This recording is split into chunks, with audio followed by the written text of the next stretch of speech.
que nos acompañen. Gracias por la grabación.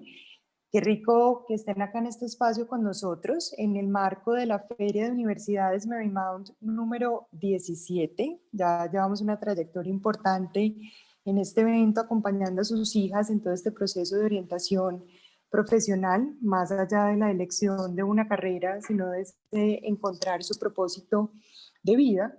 Y hoy pues tenemos un panel que están invitadas varias universidades de la ciudad en representación del Grupo Medellín Universitario. María ya les va a contar quiénes nos acompañan como panelistas. Jorge, que está como moderador, también les va a contar un poco.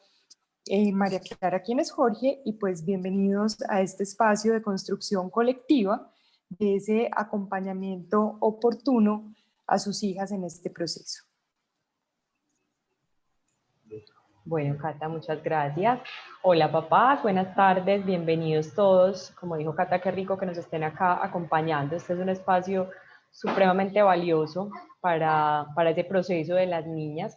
Entonces, como les decía Cata, estamos en el marco de la Feria de Universidades. La feria estaba inicialmente programada para mañana, pero como mañana es un día que las niñas van presencialmente, quisimos moverla para el lunes 26, porque todas las actividades pues deben ser virtuales. Entonces, dentro de las actividades que tenemos con ellas, igual aprovecho pues para contarles que van a estar en unas charlas de orientación vocacional, 11 va a estar en una de un lado y 10º y 9º en otra charla. Vamos a tener también un panel de profesiones y un panel de universidades para que vayan conociendo cada una desde el momento del proceso en el que está, pues vayan teniendo un acercamiento a las diferentes áreas del conocimiento, profesiones y universidades pues que tenemos en la ciudad. Todo esto pues como de la mano, como siempre, del GMU, del Grupo Medellín Universitario. Entonces pues esos son también nuestros invitados de hoy. Yo les voy a presentar a Jorge Andrés Gamboa. Él va a ser el moderador de este panel. Él es administrador de negocios, especialista en mercadeo de la Universidad de AFIT, es analista de mercadeo y encargado de la relación universidad-colegio de la Universidad CES, y es uno de los representantes líderes del Grupo Medellín Universitario. Entonces, pues con Jorge siempre tenemos una relación súper estrecha entre el colegio y la Universidad CES, pues es, digamos, con quien siempre estamos de la mano en estas actividades de orientación profesional con el CES. Entonces, pues bienvenido Jorge, y ya Jorge les va a presentar a nuestros panelistas. Muchas gracias nuevamente por estar aquí, que disfruten este espacio. Muchísimas gracias María Clara, muchísimas gracias Catalina, es un honor para nosotros estar aquí en esta actividad. Ya son muchísimos años, me acuerdo que la primera feria de Marymount era yo practicante. Yo trabajé un tiempo en la Universidad de AFIT y era practicante. Imagínense, estamos hablando de hace muchos años, tenía pelo, ya ahí se está yendo. Eso es experiencia, ¿cierto? Entonces, qué rico. Yo creo que al ver cuántas personas tenemos conectadas, 23, bueno, menos nosotros, son aproximadamente 17, 18 padres de familia, que para nosotros vale la pena. Creo que uno cuenta de la importancia de acompañar a sus hijas en este proceso. Entonces les quiero agradecer, me imagino que en nombre del colegio también ahorita, pero para nosotros es agradecerles de estar acá. Sabemos que muchos vienen de una jornada laboral, de pronto una jornada compleja, entonces es un honor que ustedes estén aquí conectados. Bueno, entonces ya me presentó María, venimos del Grupo Medellín Universitaria, que hace ya más de 10 años, desde el 2004, estamos ofreciendo todo este apoyo de gestión de ferias, de orientación, de asesoría. Ese es el objetivo primordial del Grupo Medellín Universitaria, conformado por 7 universidades privadas, que son la Universidad de AFIT, la Colegiatura Colombiana, la Universidad Pontificia Bolivariana, está también la Universidad de Medellín, la Corporación Universitaria Lasallista. En este grupo también está la Universidad EIA y la Universidad CES. Entonces somos 7 universidades que trabajamos en conjunto para apoyar en todo tema de orientación. Entonces, esta actividad y esta feria la realizamos con el apoyo del Grupo Medellín Universitario. Bueno, tendremos 2 invitados, agradecerles por la puntualidad, por siempre atender la invitación a estas actividades tan importantes. Daniela Betancur González, que es la coordinadora de expansión de ENSER de la Colegiatura Colombiana, psicóloga de la Universidad Pontificia Bolivariana, también es especialista en psicología clínica y salud mental de la Universidad Pontificia Bolivariana. Gracias, Daniela, por estar aquí y por atender la invitación. Y también les presento a Santiago Herrera Herrera, psicólogo de la Universidad CES, es magíster en Historia de la Universidad de Antioquia, coordinador de prácticas y docente de la Facultad de Psicología de la Universidad CES. Entonces, bueno, yo creo que ahí con eso que les acabo de decir, vemos gente que ha tenido muy buena experiencia en orientación, los vemos muy jóvenes, pero esperen y era que empiecen a responder para que vean la habilidad que tienen ellos y ya el conocimiento para esto. Nosotros ya tenemos unas preguntas, como moderador aquí las tengo, ¿cierto? Que ustedes mismos realizaron, que se las realizaron a María Clara, a Catalina, ¿cierto? De los diferentes grados. Entonces, vamos a empezar con estas. Pero la idea es que ustedes también participen. Me confirma María Clara, pueden activar audio y cámara ellos, ¿cierto? Sí. Y por el chat también pueden enviar las preguntas. Perfecto, entonces perfectamente participen, pregunten, porque aquí más que nosotros seamos los protagonistas, vamos es que ustedes se puedan desahogar, preguntar, es que no sé, yo no sé qué hacer, mi hija no quiere estudiar nada, mi hija quiere estudiar todo, es algo muy normal. Entonces aprovechemos este espacio y bueno, empecemos. Entonces, empecemos con las mujeres, ¿cierto? Como dicen por ahí, Dani. Una de las preguntas, y generaliza mucho, creo que cuando vemos las preguntas que nos mandó María Clara, todas abarcan un poquito de este tema. Entonces, ayúdanos con el cómo ayudo a descubrir o estimular la vocación de estudio a mis hijos. O sea, yo como papá, como en de noveno, décimo, 11, o bueno, o desde más pequeño, ¿cómo puedo empezar a estimular y ayudar un poco a que mi hija descubra su orientación vocacional? Qué buena pregunta. Bueno, buenas tardes para todos. Gracias, Jorge, por la presentación. A ver, esta primera pregunta es muy importante. Para mí es como el origen real de una orientación vocacional, porque muchas cosas radican en la familia, ¿cierto? Y desde que hago orientación vocacional me he dado cuenta que muchos de los conflictos que presentan los jóvenes van a un tema de creencias, de vínculos y de aprobación, ¿cierto? Y demás. Para iniciar con esta respuesta, me remito a algo que leí un día y es que uno en la vida tiene que saber elegir los compañeros de cuerda para poder subir la montaña. La familia son esas cuerdas, ¿cierto? Los padres no pueden tomar la decisión por los hijos, no la pueden controlar, no la pueden manipular, no la pueden dirigir, porque finalmente el hijo o la hija tiene un propósito de vida propio, ¿cierto? Y tiene el derecho a descubrirlo en sí mismo. Entonces, la invitación que nosotros hacemos es, primero, no empezar con este tema desde 11 o desde 12, no dejarlo solo para los últimos años y acabar con los padres de familia que tienen otros hijos que están en unos grados en primaria. ¿Por qué? Porque es un tema de vocación que se puede empezar a descubrir y a observar desde que son niños. Eso es algo muy importante. La infancia nos da muchos datos sobre esa personalidad, sobre ese goce, sobre esas pasiones que un ser humano puede tener, como una pista y una herramienta. Tratar de tener preguntas abiertas con ella, ¿cierto? En la mesa buscar no generar tantos juicios, es decir, a mí no me parece que debas estudiar esto o esta carrera no es exitosa, porque cuando yo emito un juicio es muy probable que mi hija empiece a buscar la manera de ser aprobada, ¿cierto? Entonces, bueno, yo voy a pensar en una carrera que probablemente mis papás la aprueben o les guste a ellos. Entonces, primero, generar preguntas abiertas. ¿A ti qué te gusta? ¿Tú con qué vibras? ¿Qué carreras conoces? ¿Qué te apasiona? ¿Qué has escuchado? De modo que sea ella quien brinde las respuestas. Eso primero. Segundo, cuidar los juicios. Tercero, aprender a acompañar el camino sin querer controlarlo. Y yo creo que ese es el punto más importante en el tema del acompañamiento vocacional. Porque en muchas ocasiones yo he escuchado padres que dicen, yo le doy libertad de que ella elija lo que le hace feliz, pero cuando de pronto su hija decide o enuncia alguna carrera, dicen, no, pero si estás segura de que es esa carrera. Entonces, ojo con el control. No podemos poner nuestros deseos en los hijos, ¿cierto? Que suele suceder mucho.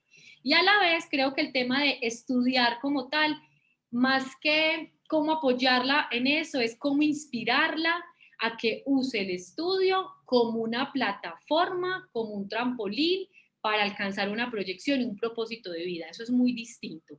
Hay personas que no han estudiado, que trabajan, ¿cierto? Conocemos todos casos, creo. No significa que hayan sido un fracaso. Pero la idea en este momento, nosotros desde la educación superior, es estimular que vean el paso a la universidad desde el sentido y con un propósito fijo, no porque todo el mundo está yendo a la universidad, yo voy a ir.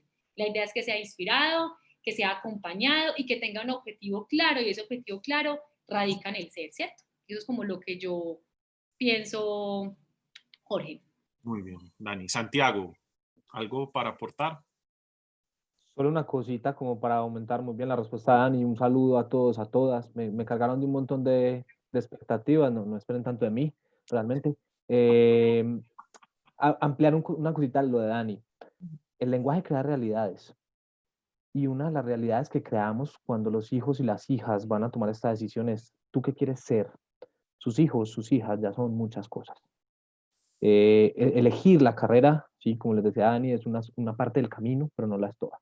Bien, entonces crear realidades es qué quieres estudiar, a qué te gustaría dedicarte, ¿cierto? No qué vas a hacer, porque incluso ya es tu hijo, ya es tu hija, ¿sí? Simplemente como para añadir ese asunto.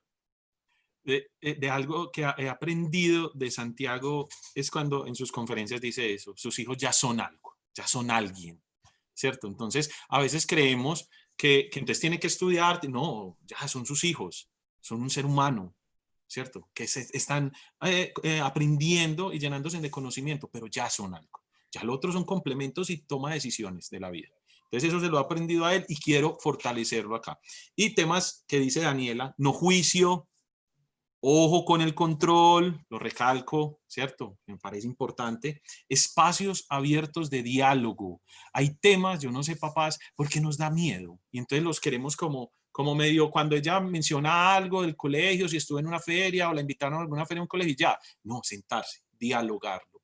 ¿Cómo vas? ¿Qué has averiguado del colegio? ¿Cómo te han apoyado? ¿En qué más te puedo? Entonces, abrir esos diálogos. Y también como preguntar, ¿cierto? Si de pronto no se presta la iniciativa de ella, entonces yo como papá como pregunto, ¿cierto? Y acompaño en ese proceso.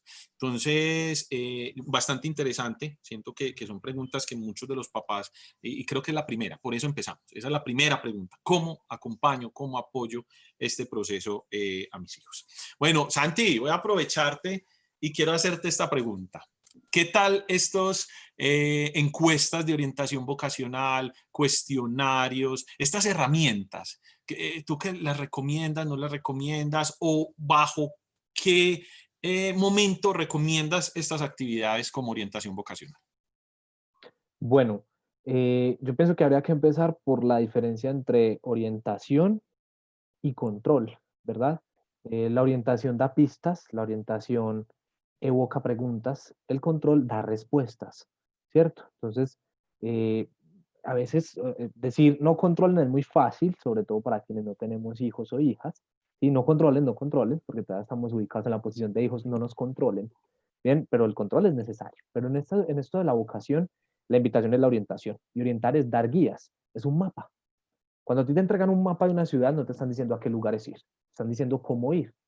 Quien toma la decisión es uno, ¿verdad? La orientación vocacional es un mapa. Y para los mapas hay muchos recursos, ¿cierto? Los tests son muy buenos, pero saben, sus hijos son mucho mejores que los tests. ¿Sí? Sus hijos están niveles avanzadísimos en información y toda la información que les salga a sus hijos en los tests, sus hijos ya la saben. Es más, ustedes ya también la saben, ellos ya se las han dicho. ¿Qué hace el test? El test te refuerza, te demuestra que si eres bueno en eso, que si te gusta eso, te confirma algo que tú ya sabes y conoces, ¿cierto? Entonces los tests son recomendados. Hay test de diferentes edades, en diferentes etapas. Hay test antes de iniciar la universidad, finalizando el colegio. Hay test en edades medias en el colegio y en las escuelas, ¿cierto? Que se pueden utilizar, todos tienen una confiabilidad y una validez muy, muy interesante. Pero hay que entender la vocación como esto. ¿Qué pasa? Los hijos o sus hijas, cuando presenten un test, por ejemplo, le van a decir, me salieron estas carreras, ¿sí? Su hija ya sabía que le iban a salir esas carreras, ¿cierto? Entonces, antes de la orientación a través de un test, está la orientación a través de los ámbitos en los que nosotros nos sentimos cómodos o nos sentimos cómodas en la vida. Y esa es la mayor orientación, esa es la mayor prueba. Las pruebas psicotécnicas, por ejemplo, no descubren nada. Las pruebas psicotécnicas nombran lo que ya existe, ¿sí? Entonces hay que entender la orientación como que la orientación, el resultado de la orientación me va a entregar una respuesta que yo conozco, pero me va a dar garantías de esa respuesta. Yo recomiendo mucho los test, pero siempre acompañados de comentarios, de devoluciones y de retroalimentaciones, ¿sí? Los test no se aplican, hay muchos test que se pueden aplicar vía web, pero la respuesta te va a dejar como cuando uno tiene un síntoma físico y entra a internet y uno termina con cáncer, ¿sí? Entonces, lo mismo pasa con los test vocacionales. ¿Listo? Puede sesgar, ¿cierto, Santi? Puede sesgar un test. Entonces, siempre acompañado Es de el una acompañamiento, asesoría es el de otro. acompañamiento. Muy bien. Y más que Daniela. profesional, familiar. Ujú. Daniela. Bueno, yo con el tema de los sets sí tengo mi postura. Es una herramienta que sirve muchísimo, muchísimo, o sea, da información, pero creo que solo información. Creo que solo información porque he visto jóvenes que se hacen el test y salen más confundidos, como, ¿qué hago con esto que me salió? Pues me han llegado con las pruebas. Entonces, yo pienso que hay que saberlo usar de manera ética. No tiene la última palabra, como decía Santiago. No es quien toma la decisión, la conciencia la poseo yo. Entonces, soy yo quien filtra lo que el test me dice, soy yo quien tomo la decisión. Eso mide unas variables, ya sea de personalidad, ya sea de competencias, tipo de pensamiento, y ya, ¿cierto? Cuando uno se va a casar, uno no hace un test de con quién se tiene que casar. Eso es un tema que es más emocional, que es más trascendental. Desde la psicología es una herramienta que nos sirve mucho, pero definitivamente, sin un acompañamiento que le dé una interpretación a eso que sale en esa prueba, y diría que un test para mí es un 20% de un proceso de orientación. Yo creo que ustedes dos dejan algo clarísimo. No es malo, porque no es malo. Es una herramienta, ¿cierto? Que acompaña, que acompaña a ese profesional que de pronto está asesorando, a la orientadora del colegio, a la orientadora particular y a los papás en ese proceso. Muy bien, ¿no? Yo creo que ahí estuvimos coherentes, que eso está muy bien, ¿cierto? Entonces, acuérdense, papás, que pueden ir, si de pronto quedan con duditas, nos dicen, aclárenme en esto, nos pasó esto, ¿qué podemos hacer? Bueno, vamos entonces al tema. Aquí uno de los papás, alguno de ustedes, me imagino que cuando hacemos las preguntas, dice, ese fui yo, ese fui yo. Nos pregunta y metamos lo actual, ¿cierto? Sabiendo que estamos en un mundo digital, estamos ya, yo creo, y esta pandemia sí que nos metió más en lo digital, ¿sí? ¿Cuáles son esas competencias, ¿cierto? Y carreras del futuro, ¿sí? Ojo con ese término, carreras del futuro. Daniela, ¿qué piensas de esta pregunta y de ese término, carreras del futuro? Pues a ver, yo pienso que no es que haya, pues desde mi postura personal, para mí no es que hayan carreras del futuro. Claramente, en el desarrollo que estamos teniendo o en la evolución, tenemos que desarrollar algunos software, algunos lenguajes que nos permitan estar a la vanguardia. No obstante, hay carreras que no se reemplazarán en un tema de máquinas o de tecnología. Es imposible. Y ojo, no estoy diciendo que no haya carreras que están evolucionando, por supuesto.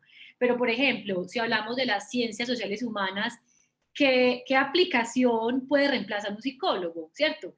¿Qué aplicación puede reemplazar un trabajador social o un médico? No, es imposible porque hay unas carreras que se implican la sensibilidad humana, la interpretación, la conciencia, la teoría. Ahora, claro, hay unas que tienen un desarrollo técnico, ¿cierto?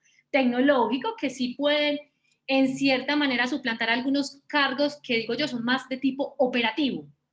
Sí, creería que sí nos podemos estar moviendo a eso, pero en cuanto a carreras, mi percepción, de pronto Santi conozca un poco más sobre el tema, pero yo no lo catalogo como carreras del futuro, no. Y también sé que hay jóvenes que tienen el discurso de, yo quiero estudiar esta carrera porque mi papá me dijo que es la carrera del futuro, ¿cierto? Yo tengo que aprender programación porque mi familia me ha dicho que es que todo va para allá. Está bien tener esas opiniones, pero no puede ser el punto de partida para tú determinar exclusivamente lo que tú quieres hacer. Y eso lo determina el ser, y eso no lo puede determinar ni los números, ni lo que creemos que está pasando en el mundo, porque entonces se pierde el sentido real del propósito de vida. Creo que el punto de referencia es otro, entonces tenemos que tener mucho cuidado en la manera en que, como dice Santiago, usamos ese lenguaje, porque ese lenguaje va creando una realidad de los jóvenes. Muy bien. Santi. No, pues súper bien, estoy completamente de acuerdo con Dani. Yo pienso que hay que tener en cuenta dos diferencias. La primera diferencia es entre oficio y ciencia. Bien, los oficios, todos los oficios pueden ser reemplazados. Todo oficio puede ser reemplazado. Un robot puede enseñar, claro, pero recordemos que la inteligencia artificial ha sido diseñada por nosotros desde un proceso científico para que emulen procesos que nosotros somos capaces de hacer. Bien, entonces el oficio lo puede realizar cualquier máquina, pero el pensamiento no. Y ahí va la segunda diferencia. La segunda diferencia tiene que ver con, esto es lo científico, ¿cierto? Oficio versus ciencia. Quien piensa, hoy por ejemplo existen ya patentados modelos que leen, ¿sí? Que toman, por ejemplo, una resonancia en radiología y modelos que leen la radiología, pues la resonancia, perdón. Entonces uno diría, ¿los radiólogos van a dejar de existir? No, ¿sí? Una máquina puede realizar el oficio del radiólogo, pero el radiólogo tiene que estar ahí para programar la máquina, ¿sí? Y para tomar decisiones con lo que haga la máquina. Entonces el oficio puede ser reemplazado, la ciencia no. Y con lo de la ciencia, que es una forma de pensar, ¿cierto? Hay que tener en cuenta dos diferencias. Y es, las preguntas de los seres humanos, ¿sí? Solo cambian de forma, pero de fondo no cambian, ¿sí? Entonces por eso las ciencias están estructuradas es por nuestras preguntas. Y si bien un día puede existir una carrera profesional que hoy no existe, va a responder a una pregunta que hoy sí existe. Entonces lo que nosotros tenemos que conectarnos es las carreras profesionales, las ciencias, a qué preguntas responden. Cuando Dani dice hay carreras que nunca van a pasar de moda, es que hay preguntas que nunca vamos a terminar de responder. El psiquismo, por ejemplo, que hacemos los psicólogos, de intentar responder, siempre va a ser un cuestionamiento. En los 80 los psicólogos y las psicólogas nos preguntaban qué va a pasar con los videojuegos. Hoy nadie le pregunta a un psicólogo o a una psicóloga qué pasa con los videojuegos. Hoy preguntan qué pasa con un juego que tiene comunicación P2P. Bien, la pregunta cambia de forma, pero no de fondo. Entonces yo pienso que va a haber carreras del futuro, claro, como hay preguntas que son permanentes sobre el humano. Muy bien, sí. Yo siento, exacto, carreras del futuro, pero eso también va acompañado de cómo las que están ahora van a evolucionar y adaptarse a lo que está requiriéndose en este momento por la gente del mismo planeta, ¿cierto? Entonces, es que esta carrera ya está mandada a recoger, que hay que mirar más bien cómo va a evolucionar, ¿cierto? Entonces, ese término a veces de esas conferencias de las carreras del futuro, entonces volvemos al tema de que sesgan, ¿cierto? Porque entonces van a dar 5, 6, 7 carreras que son nuevas, entonces uno dirá, entonces las demás, ¿qué? Entonces yo como de pronto como hijo y quiero estudiar una tradicional y me dan ese listado, yo digo, no, entonces en el futuro no va a tener trabajo porque esto no va a existir, no. Entonces es más bien como esas carreras que ya en este momento están, cómo van a evolucionar y adaptarse, ¿cierto? Por las diferentes situaciones. De esta pregunta me tocó dividirla porque fue bastante extensa. Entonces, una fue esas partes de las carreras del futuro, la otra es la evolución, entonces ahí lo mencionaron ustedes, ¿cierto? Entonces, creo que podemos cubrir.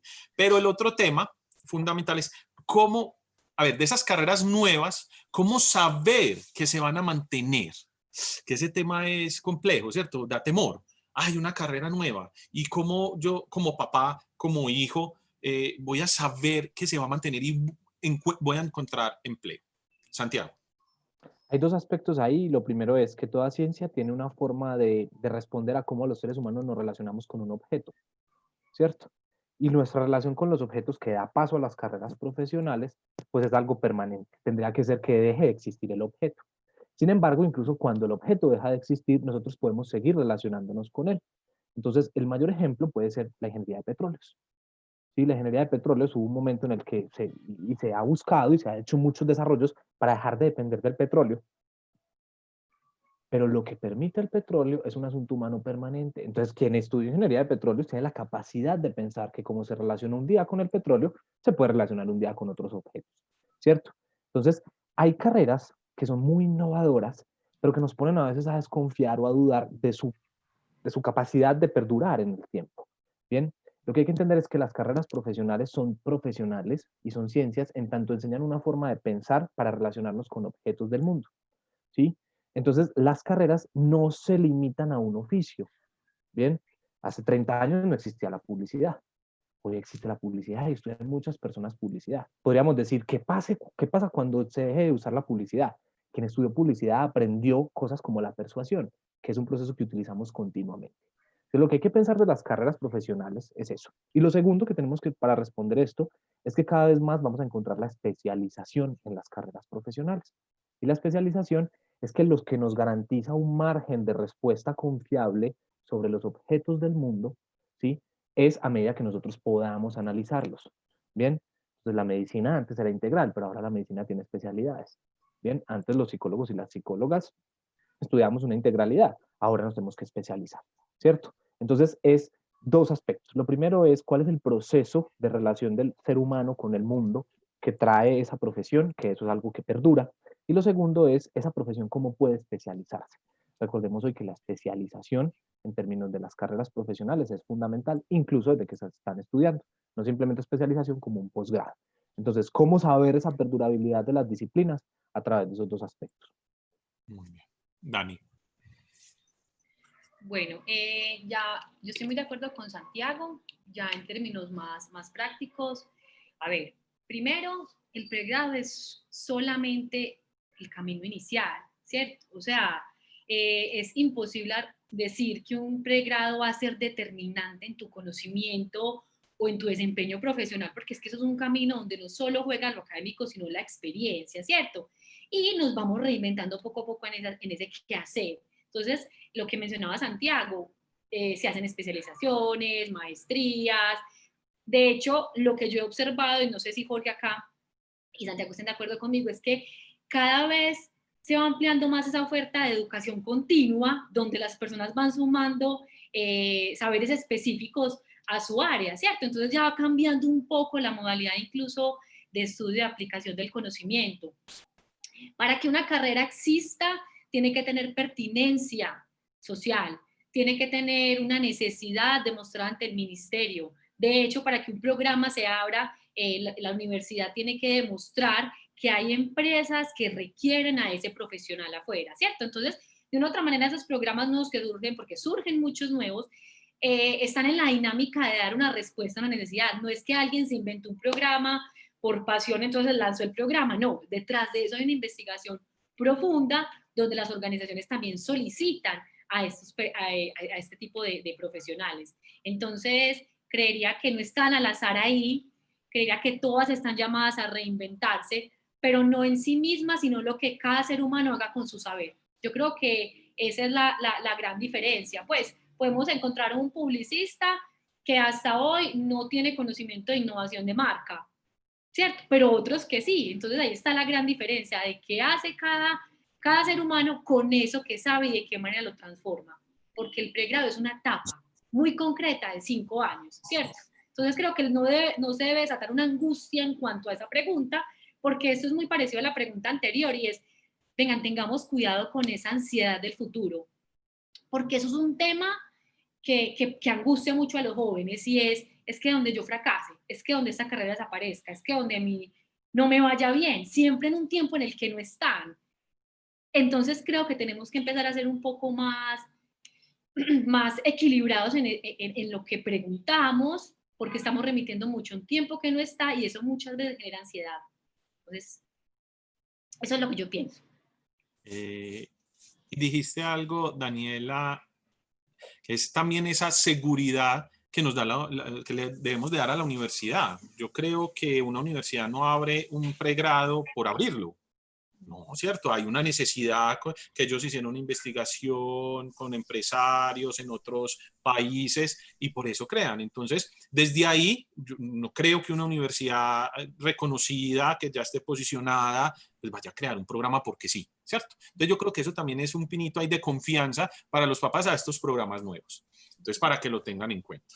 A veces hay programas que, como dijo Santi, empezaron y eran innovadores en su momento y vea, se han mantenido, como el caso de publicidad, una ingeniería de sonido, una ingeniería también aeronáutica, por ejemplo, ¿cierto? Y se han mantenido ahí en el tiempo y están trabajando y todo, así como estudio algo tradicional y probablemente sea muy difícil conseguir trabajo. Entonces yo creo que también hay varios aspectos ahí para analizar. Muy interesantes las respuestas.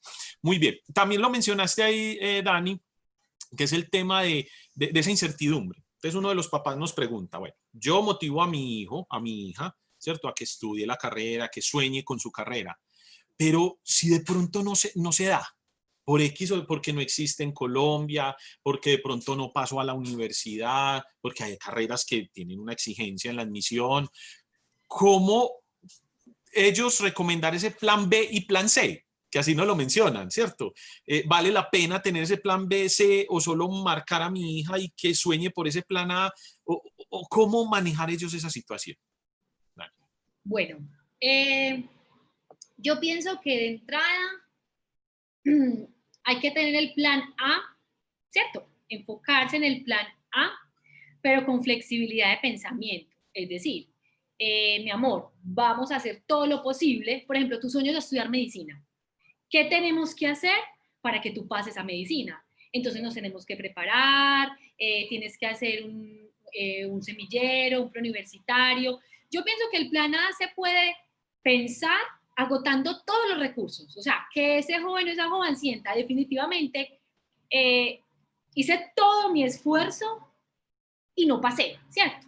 Ojo, que no sea la primera, que no sea la primera, porque yo he visto personas que, por ejemplo, tienen ganas de una carrera y en el primer intento no pasaron y ya se frustraron. Y el mensaje no es, no estudio, sino que se llenan como de yo no fui capaz, a mí ese tema me quedó grande. Entonces, por favor, agotemos los recursos para que ese plan se dé.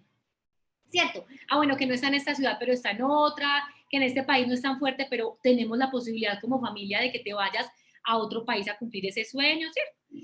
Si definitivamente no pasó a esa carrera o no tenemos posibilidades, por supuesto que el plan B funciona, pero yo no lo llamaría un plan B, porque es que cuando uno le dice un plan B es como que el A está ahí y estás en otro. Muy Yo le diría, segurazo. ¿cuál es tu segundo, cuál es tu segundo plan A?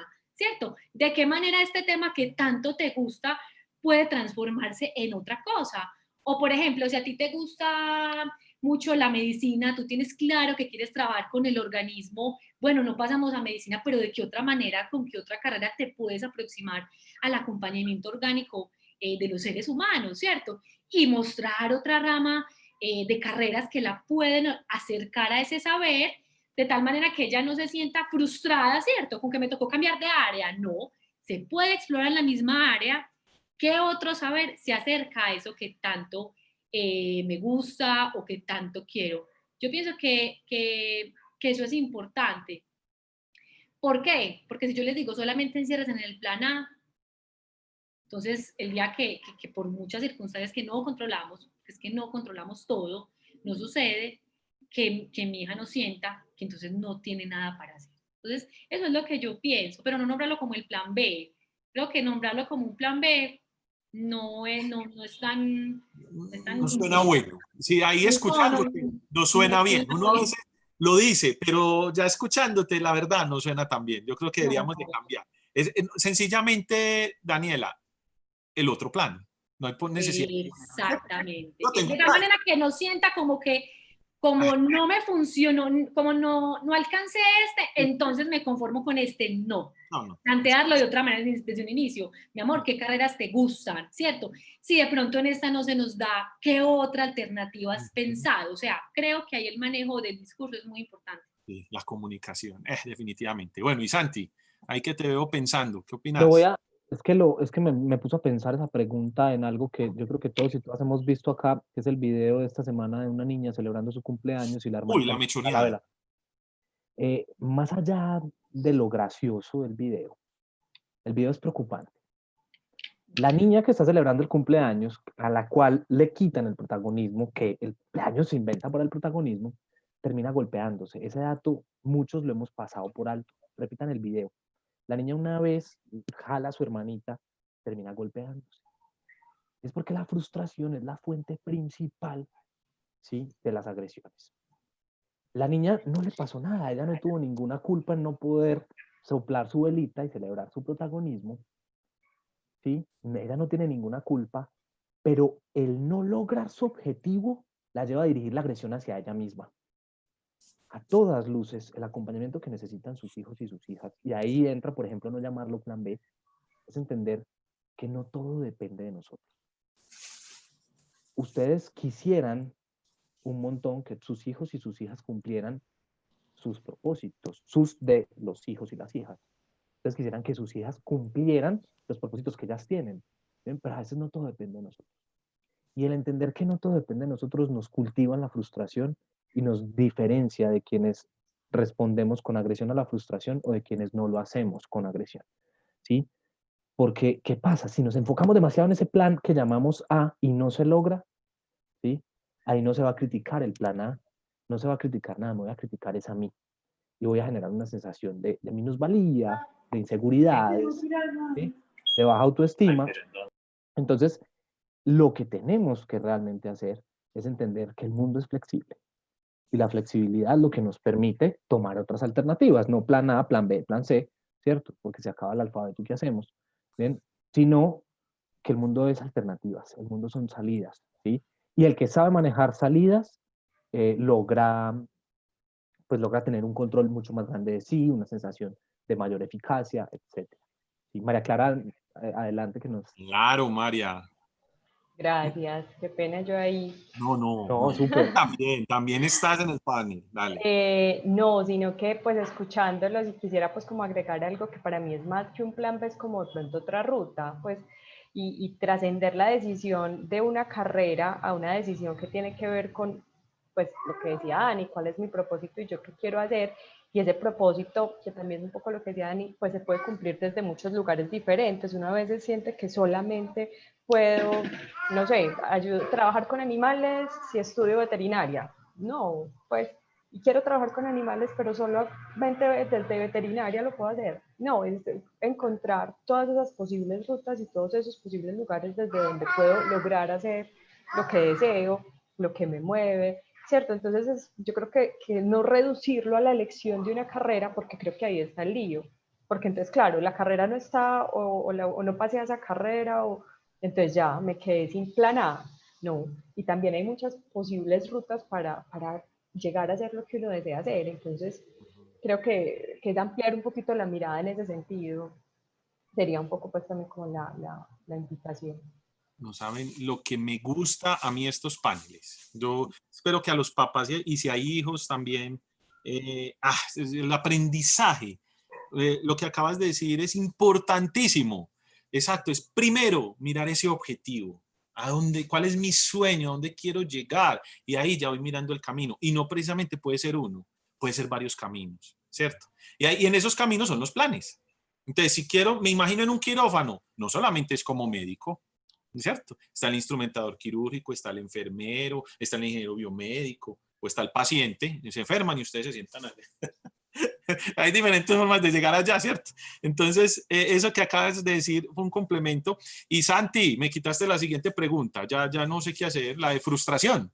Había un papá que me nos mencionaba, ¿cómo acompaño yo como a decirle a mi hija, es que es normal, o sea, no te mueras porque no salió, es algo normal. Entonces, Santiago, dime, ¿qué podemos decir ahí? Ahí voy a ser un poquito crudo. La primera frustración la van a sentir los papás y las mamás, ¿sí? Porque las hijas van a tomar decisiones con las que ellos en ocasiones no estén completamente de acuerdo, que van a tener cuestionamientos sobre las decisiones de las hijas. Y eso es una frustración como papá y mamá, ¿sí? Eh, la frustración no es una derrota, es lo primero, ¿cierto? La frustración, pues, es decir, los seres humanos solo sufrimos la derrota en el momento de la muerte, pero la muerte por lo que significa no nos permite darnos cuenta que fuimos derrotados, ¿cierto? Entonces, tener la capacidad de continuar es algo importante. Segundo, la frustración, como les decía, es fuente de agresiones. Entonces, nosotros tenemos que aprender a manejar la frustración y solemos hacerlo mejor, ¿cierto? Por nuestras hijas, damos lo mejor por ellas y no es para menos, ¿cierto? Pero incluso así no podemos controlar todo. Quisiéramos que nuestras hijas, por ejemplo, durante este año hubieran podido pasear, pero hubo una pandemia. Teníamos todo dispuesto para que pudieran pasear, pero hubo una pandemia, se sale de nuestro control. Entonces, lo que tenemos que entender cuando llega la frustración son esas variables que hacen que no se lleve a cabo lo que planteamos, ¿sí? Y entender que la frustración es un proceso normal que enseña, ¿sí? Eliminar cualquier tipo de frustración es imposible, ¿cierto? Eliminar cualquier fuente de frustración es imposible. Las frustraciones van a aparecer, incluso habrán personas que les digan, sí, yo aquí no porque yo soy conciliador, sí, pero habrán personas que les digan, frustren, porque frustrar educa, sí, yo creo que el frustrar en exceso generas traumas, sí, generas violencia, pero como la frustración hace parte de la realidad y es cotidiano, tenemos que hacer procesos reflexivos sobre la frustración. ¿Cuál era el objetivo que no se logró? ¿Cierto? ¿Qué otros objetivos cercanos podemos alcanzar? ¿Qué otros caminos podemos tomar? En qué fallamos, que nos llevó a esa frustración, que no dependía de nosotros? ¿Sí? Hay muchas variables en la frustración que nos ayudan a dos cosas. Cuando yo llego a la frustración y empiezo a pensar sobre ella, me disminuyen los niveles de activación fisiológica. Entonces disminuyen cosas como la rabia, como los gritos o como las pataletas. ¿Bien? Pero también pensar en las variables me ayuda a entender la naturaleza de las situaciones y de lo humano, que es falible, que puede estar hecho de fallas. Entonces, es muy importante ese manejo de la frustración, ¿cierto? Tampoco utilizarla todo el tiempo como amenaza. Es que la frustración existe, es que la frustración existe. No. Es enseñar a través de cuántas veces nos hemos frustrado y qué hemos logrado, de mirar ejemplos que sobran de frustraciones, ¿cierto? De frustraciones de personas, deportistas, escritores, ¿sí? Comerciantes, personas de negocios que han tenido frustraciones y han logrado sobreponerse a la frustración. Muy bien. Listo, Dani. Bueno, no, apoyando un poco lo que decía Santiago, para mí la frustración es un regalo. Es un regalo, una herramienta para afrontar realmente, porque es que la vida no es lo que pasa en casa y ya. Tú a futuro vas a tener un jefe con el que de pronto no tuviste una buena relación, o te van a poner unas normas que no te están preguntando si estás de acuerdo con ellas, y ahí juega un papel fundamental la tolerancia a la frustración. Y es entender que yo pertenezco a un mundo, que ese mundo tiene unos ritmos, tiene unas lógicas que yo no controlo, ¿cierto? Que a mí me digan que no pasé a una carrera, yo no lo controlo, yo doy todo de mí, pues yo no controlo el resultado. Entonces yo pienso que es un regalo muy importante que se debe entrenar, porque el día de mañana es una pareja, o sea, son muchos temas, entonces se acaba una relación, se me acabó la vida, no, ahí entra la tolerancia, la frustración. Es yo aprender a hablar con el no, pero y a entender que ese no no es un no que me limita, sino es un no que me ayuda a afrontar, a ser resiliente, a expandir mi zona de confort, no quedarme en lo mismo. Entonces, no se preocupen, papás, con el tema del estrés, ¿cierto? Hay un estrés que es tóxico, evidentemente tampoco podemos estar todo el tiempo frustrando, sin apoyo, ¿sí? Hay un estrés que es más tolerable, que a uno le digan no pasó una carrera, es un estrés tolerable. O sea, no, eso no, si nosotros lo apoyamos y lo acompañamos, no tiene que ser un tema muy angustiante. Ojo, el acompañamiento es fundamental. Si cuando esa chica llega a la casa y dice no pasé a medicina, la respuesta de ustedes es fundamental para que ese estrés no se vuelva un estrés tóxico, sino que se vuelva un estrés, siga siendo un estrés tolerable y luego pase a un estrés positivo, ¿cierto? Entonces, con el estrés podemos jugar. No estamos determinados por las decisiones externas, no estamos determinados por lo que nos digan afuera. Nosotros no elegimos qué nos pasa, pero sí cómo afrontar aquello que nos sucede, ¿cierto? Que no está en el control de nosotros. Entonces, es un regalo a veces frustrar, pero frustrar desde el amor, ¿cierto? Frustrar desde el amor es un no, es acompañar si hay una, no, yo no lo veo como un fracaso, yo lo veo como un aprendizaje, como venga, busque otra ruta. Esa ruta no era, busca otra ruta, ¿cierto? Pero no asociarlo con un fracaso, no comparar con otros hermanos o hermanas, ojo, ojo, ojo, eso pasa demasiado.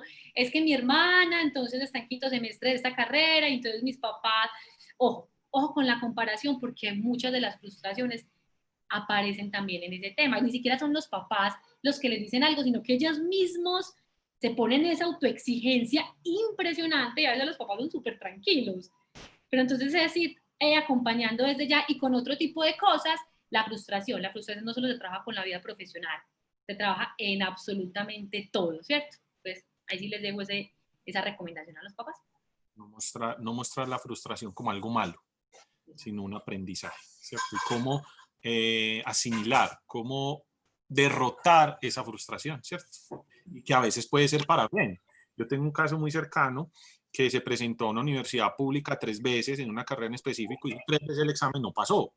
Se fue por un ciclo propedéutico y le fue supremamente bien. Entonces a veces yo me pregunto, y en este momento está trabajando en una empresa súper conocida, en un cargo muy bueno, entonces yo me pregunto, uno se pregunta a veces, ¿qué tal que hubiera pasado? ¿O ese era el destino? ¿Cierto? Esas cosas, uno dice, ¿qué aprendió de esa frustración? Y miren cómo le fue de bien. Entonces... Y que las frustraciones son todo es aprendido. O sea, La cultura nos enseñó qué es frustrante, o sea, es que vayamos a ese punto, nos enseñó qué es lo malo, qué es lo bueno, entonces si pensamos en que todo fue aprendido, pues podemos cuestionarlo, podemos aprender a debatirlo mentalmente, venga, ¿realmente eso es algo malo? ¿No pasar una carrera es algo malo? ¿O es que nos han enseñado eso, cierto? Entonces yo creo que es mucho en el tema de la interpretación, cómo podemos acompañar a nuestros hijos a que cuestionen esos aprendizajes sociales. Muy bien, sí, claro que sí. Muchísimas gracias, qué buenas preguntas, ¿cierto? Y las respuestas también, muy apropiadas. Bueno, vamos con Dani. ¿Cuáles son las 3 preguntas más importantes que deben de hacerlo, que los papás o las estudiantes aspirantes se deben de hacer para escoger la carrera profesional? Entonces yo como papá, ¿cuáles son como esas 3 preguntas que le debo decir a ella o que ellas mismas se deben de hacer para escoger una carrera?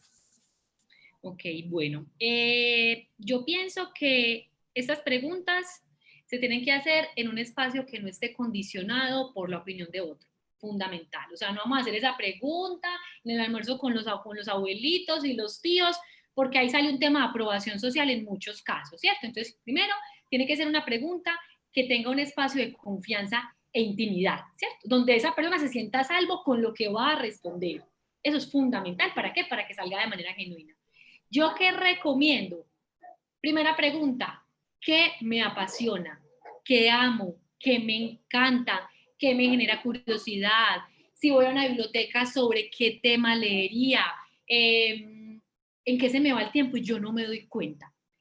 Obviamente es muy distinta la experiencia en el colegio a lo que se espera en la vida profesional, pero no podemos pensar en las materias del colegio, podemos pensar en oficios que observábamos, podemos pensar en juegos de infancia, podemos pensar en la personalidad, de qué manera se expresa y lo disfruta mucho más, ¿cierto? 2, pregunta fundamental. Si, y creo que y se lo pregunto mucho a los jóvenes, si el dinero no existiera, si las carreras no existieran, y yo te entrego a ti un don de ser experto y poder hacer lo que tú quieras, y no te voy a pagar, simplemente te vas a levantar todos los días de tu vida a hacer eso. Pero te tiene que hacer muy feliz porque son todos los días de tu vida y yo no te voy a pagar, pero vas a vivir bien. ¿Tú qué harías? ¿Tú a qué te levantarías? Entonces muchos dicen una lista de cosas, todas esas cosas se apuntan. Yo quiero tener reuniones, yo quiero viajar, a mí me gustaría dominar otro idioma, me gustaría ayudar, me gustaría trabajar con niños. Entonces, con esas respuestas que aparecen, uno empieza a ver áreas del conocimiento, uno empieza a decir, esta persona es más de las ciencias sociales y humanas, pero pues no se lo vas a decir, pero vas intuyendo, ¿cierto? Y tercera pregunta, que es muy importante para mí, ¿tú a qué crees que viniste? ¿Sí? Es decir, si bien tenemos muchas áreas, tenemos la salud física, tenemos la salud mental, la vida social, el tema espiritual que lo nombran algunas personas, tenemos muchas áreas, pero en el área de tú vas a entregarle algo al mundo desde un saber, desde un aporte, tú qué dolor sientes que quieres ayudar en el mundo, qué necesidad quieres acompañar, ¿cierto? ¿Qué quieres aportarle al mundo? O sea, misión. Esas 3 preguntas son las que yo haría. ¿Qué te apasiona? ¿Qué te ves haciendo sin pensar en títulos? Porque es que el tema de los títulos sesga, papás, sesga muchísimo. Uno es más que una carrera, pues. O sea, no podemos reducirnos a unos créditos. ¿Y cuál es tu misión? ¿A qué viniste? O sea, el día que te vayas, ¿por qué quieres ser recordado? Obviamente enfocándolo en la parte profesional, porque recuerden que somos mucho más, pero acá me lo estás preguntando pues como a nivel profesional, esa es la respuesta que yo les daría. Muy buenas las 3 preguntas, muy interesantes. Están tomando nota, papás, me imagino, ¿cierto? Igual ahorita las voy a repasar. Santi, tus 3 preguntas. Yo no había pensado 3, había pensado una, porque yo estoy de acuerdo con las que dice Dani y creo que son las fundamentales por donde uno empieza. Pero creo que hay otra que es muy importante, también anclándolo con la frustración y demás, y es que las hijas, sus hijas, puedan decir de qué forma les es fácil y cómodo resolver un problema, tomar una decisión, ¿sí? Y elegir un plan, una acción. ¿Por qué? porque a veces nos gustan demasiado cosas que se nos hacen muy difíciles y meternos a eso nos mata esa frustración, esas de las frustraciones traumáticas, ¿bien? Porque me encanta esto, ¿sí? Mi sueño es ser beisbolista, yo tengo 30 años, ya no me dio, pero si yo me enfoco solo en que quiero ser beisbolista, el nivel de frustración me lleva a una depresión en 3 meses. Entonces es también cómo luego puedo yo resolver problemas. Porque de eso se trata la vida. La vida no es que sea problemática, el problema lo tenemos asociado mal a algo malo, ¿cierto? Jorge me ha visto cuando yo doy las conferencias y las presentaciones de orientación vocacional, siempre les hago ejercicios a los estudiantes para que identifiquen formas que les dan facilidad de resolver problemas. La forma en la que su hija toma una decisión es fundamental, ¿sí? Sí, cuando su hija, usted se le muestra un panorama y la forma de racionalizar el problema, el panorama, sí, es específica, esa es la pregunta. La pregunta es, ¿qué te sientes cómoda? Tampoco estoy diciendo que hay que tomar un camino donde uno se sienta completamente cómodo, ¿sí? En estos días le preguntaba a alguien que quería estudiar y me dijo algo donde no tenga que leer. Entonces yo le dije, toca renunciar, viejo, a la idea de estudiar, ¿sí? Porque estudiar es leer, ¿bien? La comodidad no es, ¿sí? Es un punto medio entre la pasión, pero no una pasión que me rompa el cuerpo, ni que me rompa la autoeficacia, ¿sí? Y es la facilidad para responder, pero no una que se convierta en puro confort y nada de retos. Entonces mi pregunta es, ¿cómo resuelves problemas? Muy bien. No le gustaba leer. Es muy parecido a los números. Eso es amor desde el colegio, desde el hogar, es que le muestran a uno de diferente manera, ¿cierto? Tristemente a veces uno entra y en la primera pregunta, aquí les van a sufrir en esta clase, ya eso ya lo desinfla uno. Bueno, vamos a repasar y Dani me ayuda. Uno, la primera pregunta, ¿qué te apasiona? Pero tú dices que estés solo, o sea, una introspección de la persona, ¿cierto? Que ya de pronto quiera hacer averiguaciones, pero que lo primero de saber qué me apasiona esté yo solito, ¿cierto? Que yo mismo me pregunte, ¿qué me apasiona? Que la respuesta no sea para complacer a otros, sino Correcto. para su introspección. Para mí. Muy bien. La segunda, ¿qué haría yo sin títulos y sin que me pagaran?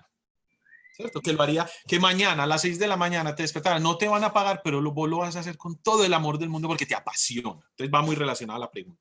Exacto. Esa pregunta, Jorge, ahí antes de que sigas, esa pregunta la hago así, no en son de que, ay, no salgan de la realidad, no, sino que salga un poco más el subconsciente, ¿va? Que salga más lo emocional, que no haya tanto control racional de esta respuesta tiene que gustarle a esta persona, sino que, pues es como cuando se pregunta a un niño, el niño dice lo que es, ay, a mí me gusta esto. Ese es el objetivo de esa pregunta, sacarlo de la racionalización.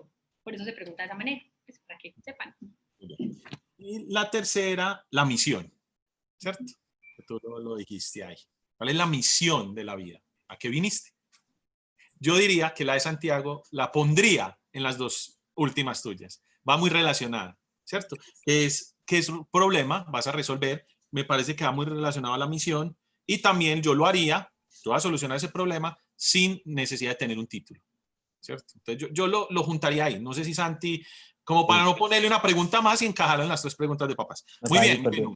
Vamos a me gustaría una pregunta, escuchar a un papá, qué comentarios, complementos, ya esto pasó muy rápido, qué cosa tan impresionante. Uno cree que no y cuando se habla de lo que le gusta a uno y es interesante, pasa muy rápido. Bueno, algún papá, algún comentario, de pronto de María Clara, de Catalina, un papá quiere dar algún punto de vista, alguna pregunta.